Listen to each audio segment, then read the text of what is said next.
I'm Catherine Elizabeth Abbey, and I'm a targeted individual. My name is Jill Jensen, and I am a targeted individual.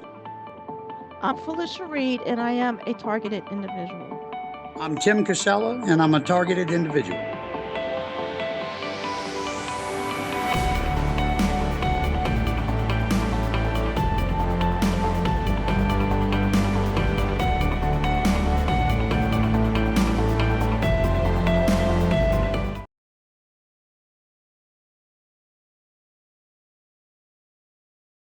I've historically had great friendships in my life. I've historically made friends pretty easily. I'm talented at forming rapport with people and having conversations that take us into the realm of bonding as friends.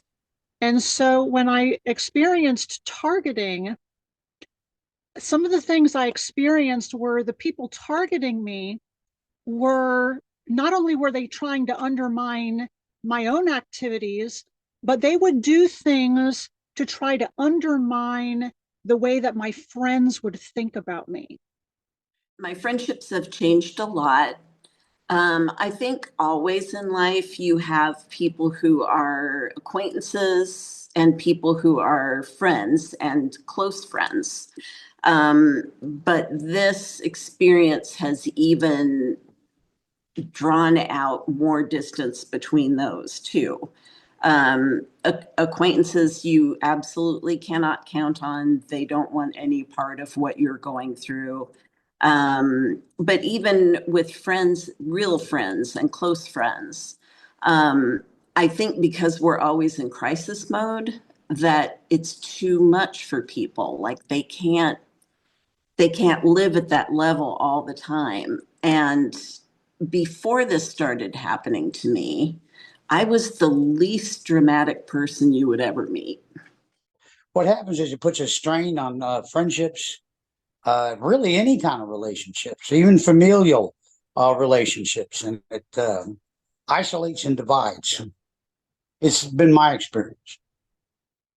I have lost a lot of friends during the targeting, which started almost 9 years ago. It was revealed, but it was going on before then.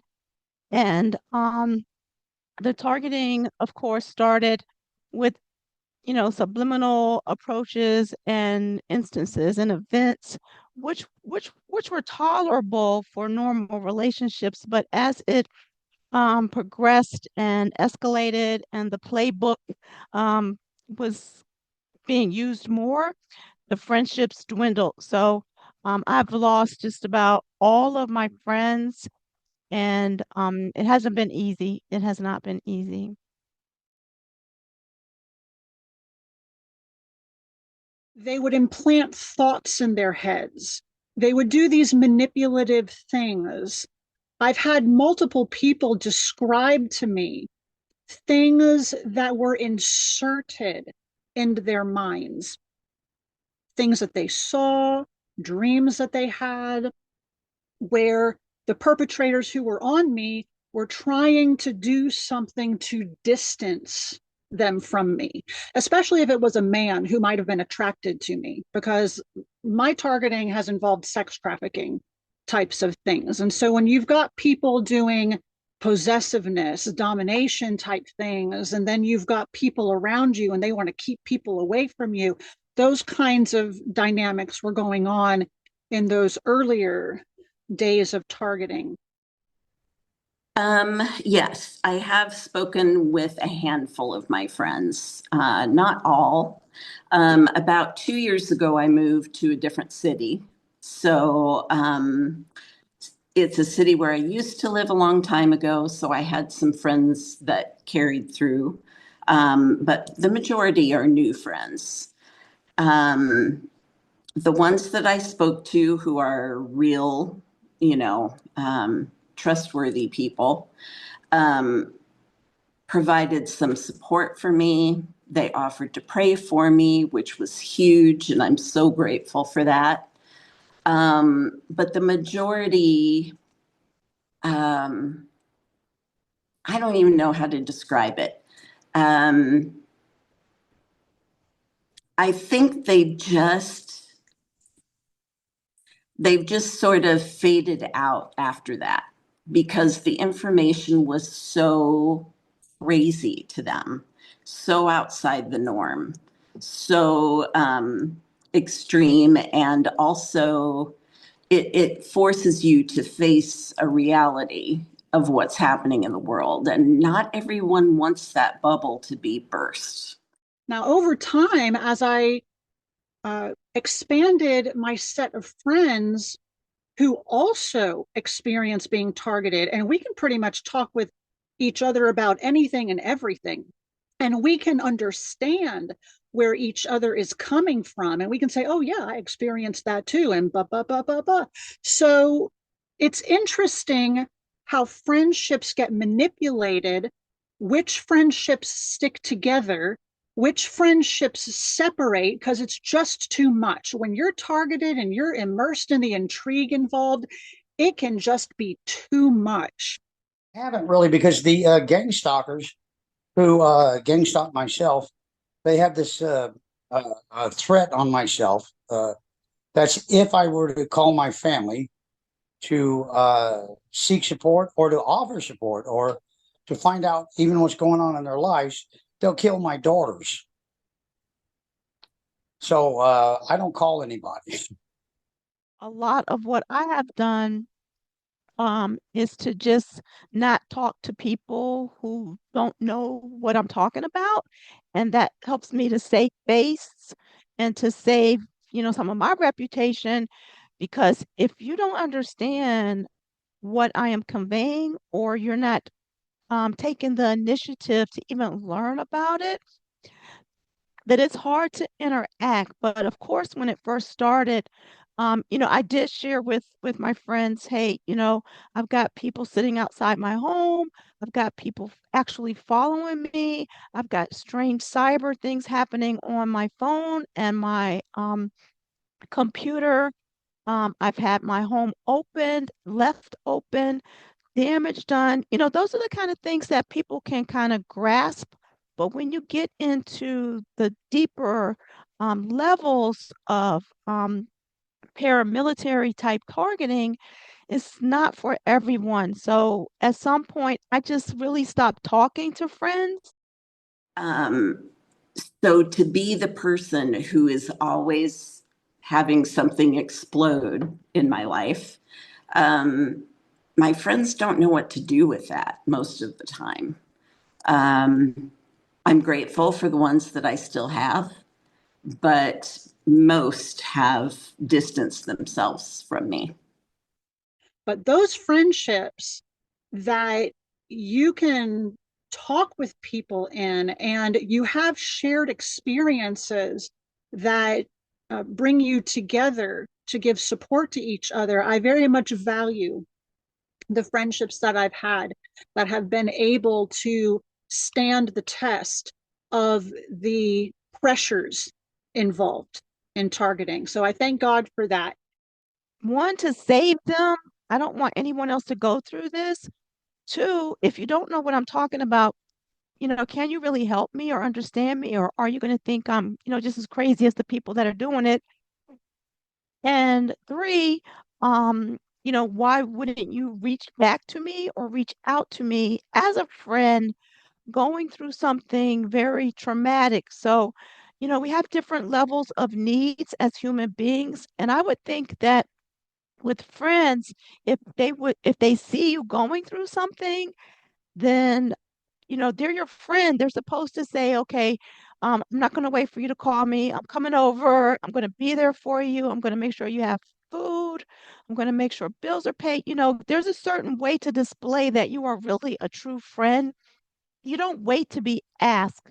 You don't wait to be told. You see something, you act on it, and that shows true friendship. So, um, that's my position on that. I just stopped after a certain level in the playbook. And I hope that those who have fallen into a state of separation for whatever reason might be able to have open ears, open eyes, open hearts, and open minds to better understand these issues of targeting taking place.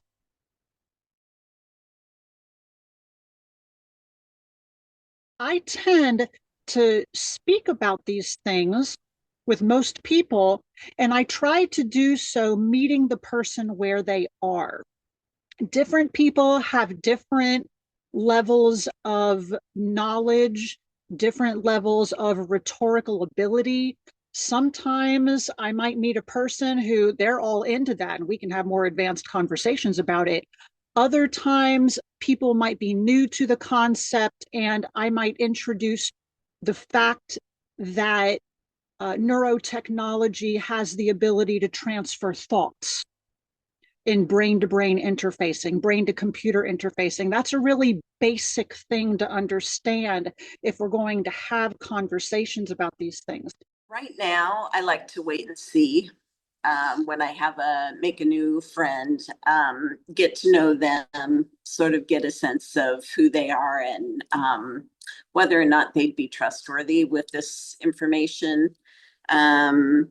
So then I will share a little bit and see how it goes, and just wait and see if they are receptive to knowing about it, and also that they wouldn't use it against me. I think that's the biggest fear. And when I first found out that I was a target and started learning about this, I got a lot of advice to never say anything to anyone. So depending on who I'm talking with, I'll share different levels of information with the individuals. So again, I tend to be more open, see how people take it. Now, as far as my friendships go, I've had a whole variety of responses to when I share this with friends. Some friends, that's just like too much. They don't understand it. They don't want to, like, how can, like, torture? Like, what are they talking about? And all this kind of stuff. But then other friends have been very supportive. It's been very interesting to see the friends who are really listening, because listening is such a huge part of friendship. In order to have a depth of friendship, we really need people who are listening well to us and who are able to want to understand what's going on. I'm a quality manager, so I kind of take things in that framework of quality management. And if you ask me, I will share some things I just cannot and will not discuss. Um, for sensitivity reasons. But if you ask me, I will share. But I just stopped offering. I figured if you want to know, you will ask and you will be attentive, you will be supportive, you will be compassionate and empathetic and understanding. To whatever degree that they can, that's part of having a friendship, is getting to know each other and go through that bonding process. So I'm very grateful for the friends that I have who they listen to me, they take me seriously. And there are a number of my friends who have come around and they go around talking to people and sharing information about things like Havana syndrome. They're providing education, they're spreading the word about it, they're doing advocacy for it. They want to see this stuff get put down. They want to see justice take place. So again, different people have different abilities to receive the information that we're sharing. And I hope that more of us can have conversations in general about these things, because we need the general public to become more aware and have some kind of basic conversational ability about these matters. I will also come from a perspective of healing, spiritual healing, emotional healing, mental healing. I won't dwell on the mushiness of the events or the features as they happened. I will come from an educational standpoint if you ask me, and if you don't ask me, then I don't bring it up. And the motivation is really smart. You don't want people thinking you're crazy. You don't want people locking you in a psychiatric ward. All of that is valid, I think, because it's happened more than once to lots of us.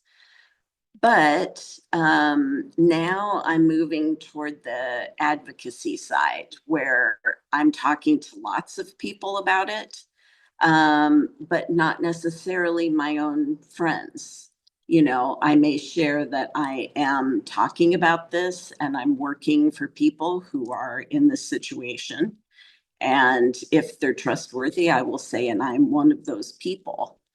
But as far as just telling all my friends, I'm not doing that right now.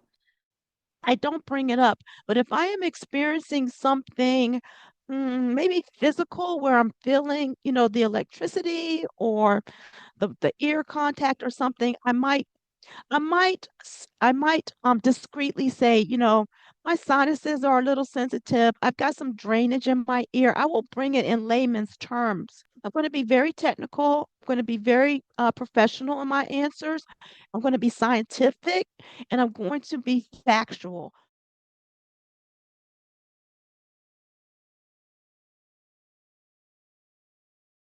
I'm currently dealing with a situation where my living conditions are changing. My dear friend, Steve, he is targeted by the same group and he has suffered neuro attacks. He had gone to the hospital.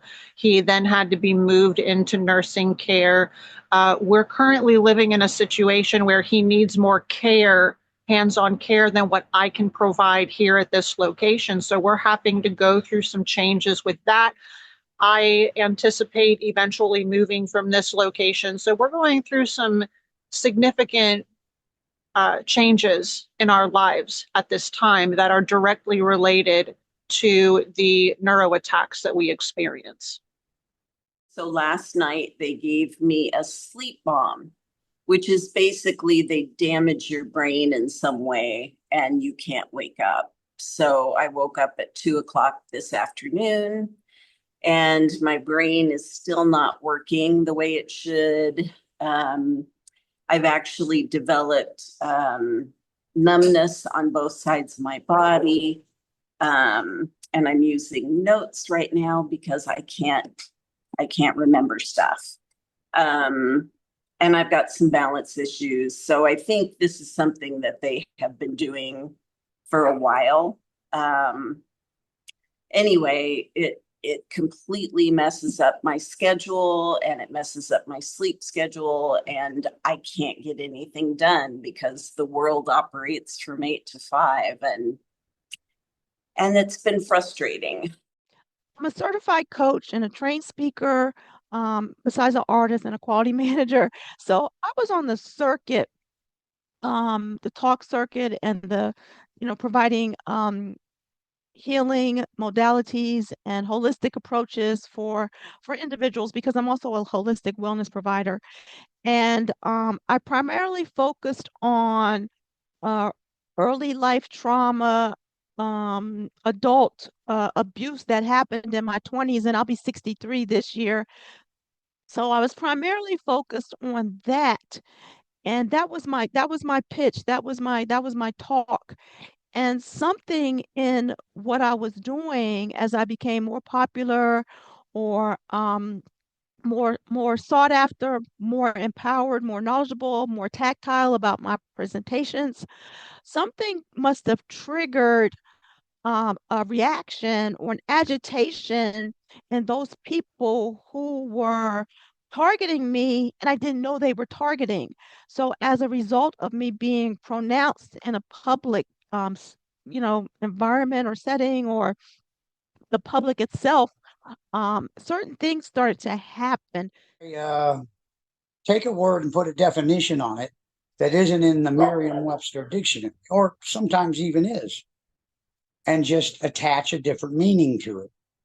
And then they say, that's what he means, or that's what she means. Or they'll take the objective of the psych warfare being waged by gang stalking, and they'll define the words as meaning that objective. Now, you, the target, don't know any of this. So you're talking back to the gang stalkers waging upon yourself. And you end up sounding like whatever it is they're telling the people around them the definitions of words are, or grouped together words are.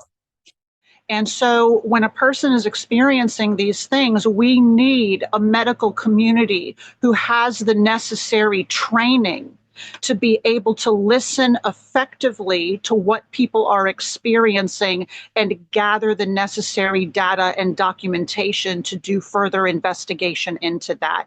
So I advocate for necessary training of medical staff, especially in how to have effective conversations with victims. That is going to be critically important to moving forward in addressing the matters involved. Right now, one of the projects that I'm working on, we mailed some materials to the government, and now we are calling them to make sure they receive them and ask if they have any questions. Just trying to inform as many people as possible who can make decisions on our behalf. So if I call from my cell phone or my landline, they reroute my calls to fake answering services. So I can never get through to the actual person I'm calling. The slander, the character assassination. They'll try to take every word or any moment in your life, and they'll do what I call the gang stalker, what they get paid for, what they got college degrees in. In other words, take any group together words, group together in a sentence, and they can take whatever sentence you say and just completely destroy it. It actually happened on Ash Wednesday.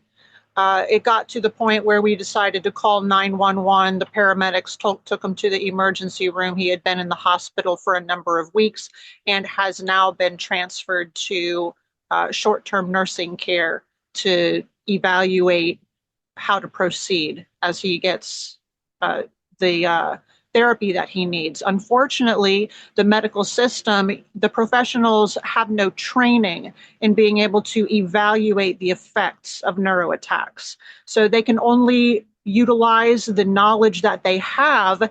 I have shared information about neuroattacks with doctors and family members, and that is a reality of his situation.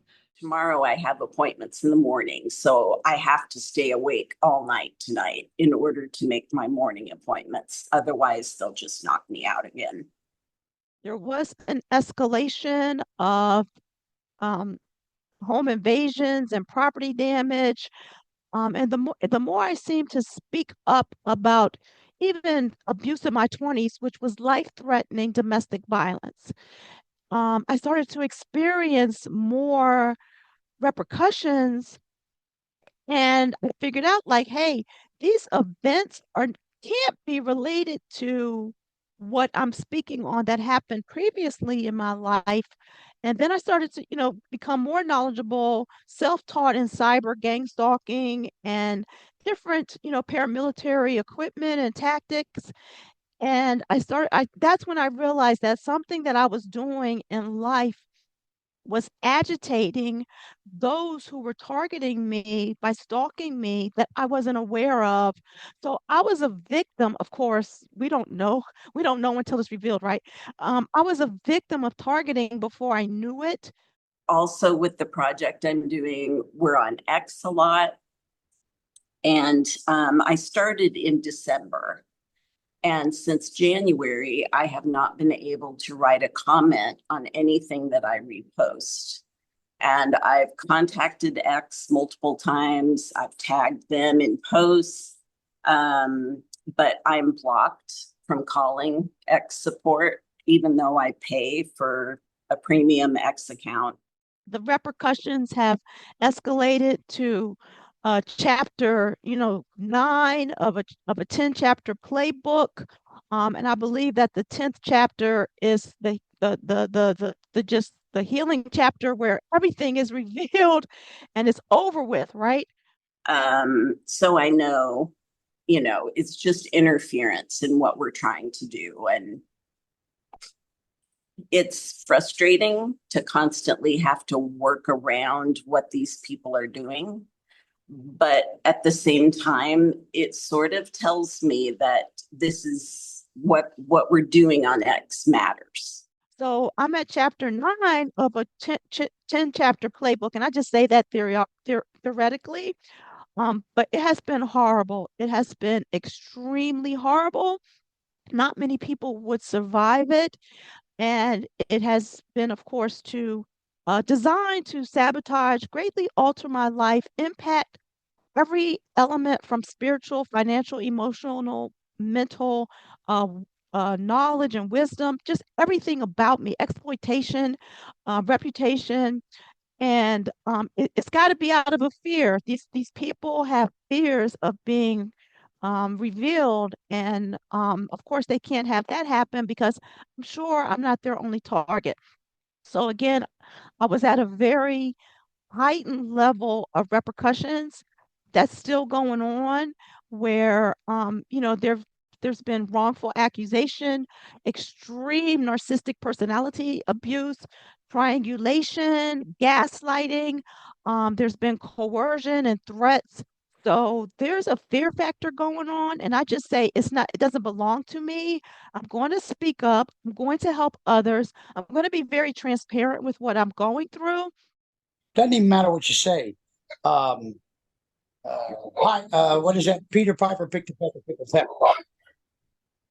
So they'll take that right there, they just group together words, and they'll destroy you.